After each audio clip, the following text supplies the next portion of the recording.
Assalamualaikum warahmatullahi wabarakatuh. Ketemu Mas Lur dengan Mas Peja 1922. Semoga dulurku semua selalu diberi kesehatan, selalu diberi kemudahan, dan selalu diperkuat yang namanya pas duluran.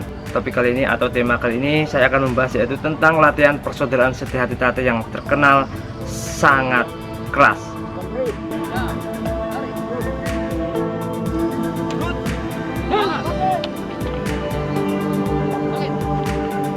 Bahkan di media-media sosial ini latihan persaudaraan sehati tate itu seperti mirip dengan latihan Tentara Nasional Indonesia atau TNI.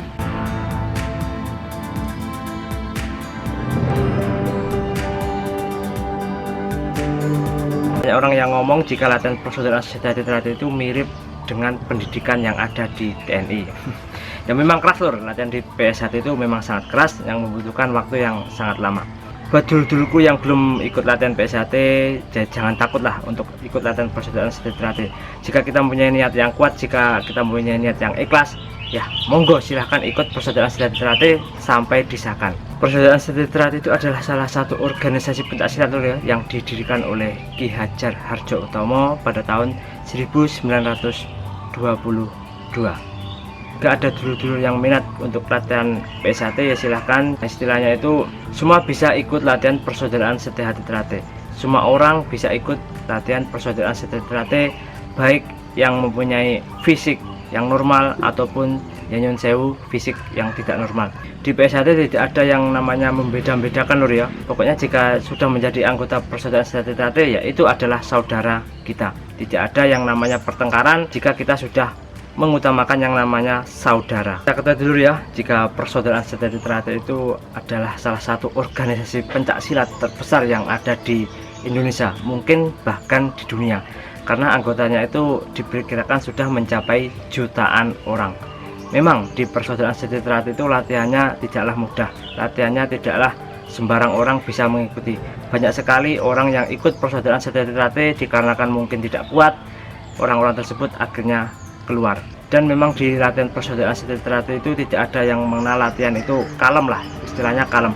Ya kita ketahui di PSAT itu ada sabuk polos, ada sabuk jambon, ada sabuk hijau, dan ada pula sampai dengan sabuk putih. Buat dulurku yang penasaran dengan latihan persaudaraan sehati tate, gini loh ya. Ya jika kita masih mempunyai orang tua, jika kita masih mempunyai kedua orang tua, ikut persaudaraan sehati tate itu wajib mendapatkan izin dari orang tua kita. Ya mungkin buat dulur-dulurku yang masih SMP ataupun SMA, jika ikut latihan persaudaraan sehati tate itu istilahnya nyolong-nyolong, istilahnya tidak izin orang tua, nah pasti nanti di tempat latihan itu ya nggak tahu ya, pas sambung ataupun pas kita melakukan senam ataupun jurus, itu biasanya cedera ataupun kita mendapatkan sesuatu hal yang tidak mengenakan dulu ya. Dan dalam persaudaraan sehati tate itu terdapat beberapa tingkatan dulu ya, dari sabuk polos, dari sabuk jambon, dari sabuk hijau sampai ke sabuk putih.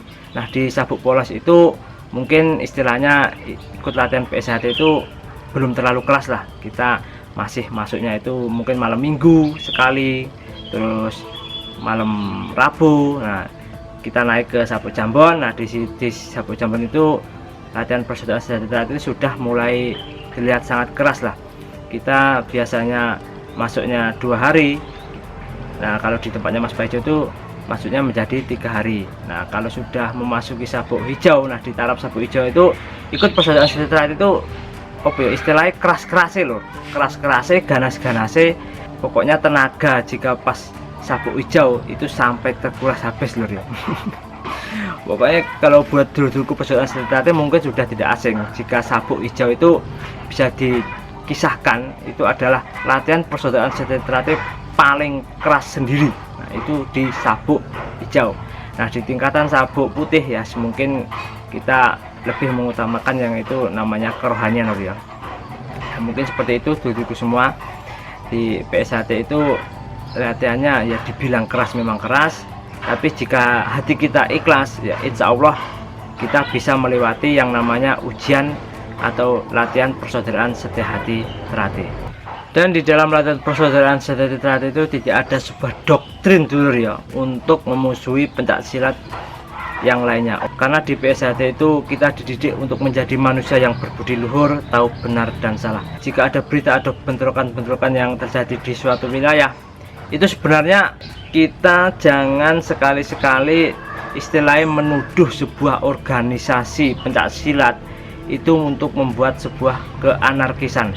Tidak ada yang namanya organisasi pencak silat itu yang menyuruh untuk merusak. Tidak ada organisasi pencak silat manapun yang menyuruh untuk memusuhi pencak silat yang lainnya. Baik itu PSHT, IKSPI, Pakar Nusa, Esa Winongo, tidak ada seperti itu ya. Mungkin jika terjadi bentrok antar pencak silat itu adalah oknum, sekali lagi itu adalah oknum-oknum yang ingin memecah belah pencak silat yang ada di Indonesia. Sekali lagi itu adalah oknum yang tidak bertanggung jawab. Begitu dulu ya. Yes, semoga bermanfaat vlogku kali ini tentang istilah latihan persaudaraan sejati teratai yang dibilang sangat keras, yang memang keras, tapi benar-benar mendidik manusia yang berbudi luhur, tahu benar dan salah. Yang salah itu ngaku salah, yang benar junjungan benar-benar keadilan tersebut. Gitu vlog Mas Bejo 1922, semoga bermanfaat. Assalamualaikum warahmatullahi wabarakatuh. Salam persaudaraan.